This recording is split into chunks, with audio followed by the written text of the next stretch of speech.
संपूर्ण महाराष्ट्रामध्ये आता ईव्हीएमच्या विरोधामध्ये आंदोलन सुरू झालेली आहेत आणि धुळ्यातील शिवसेना ठाकरे गटाच्या वतीने देखील आता आपण जर बघितलं तर ईव्हीएमची अंत्ययात्रा या ठिकाणी ठाकरे गटाच्या वतीने काढण्यात आलेली आहे। विशेष म्हणजे मशाल मोर्चा या ठिकाणी केलेला आहे।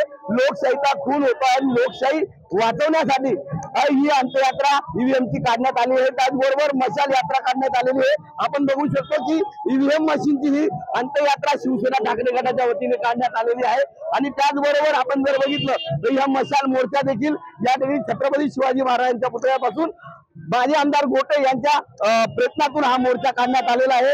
ईव्हीएम हटाव अशी घोषणा या ठिकाणी देण्यात आलेली आहे आणि मोठ्या संख्येने अनेक शिवसैनिक हे या ठिकाणी सहभागी झालेले आहेत।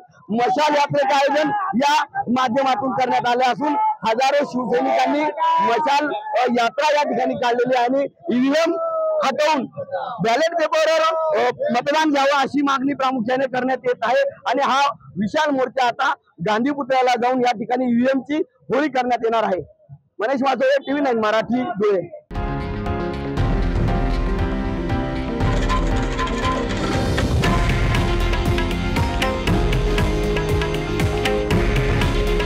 हे आहे देशातील नंबर 1 न्यूज नेटवर्क आणि आपण पाहत आहात TV9 मराठी।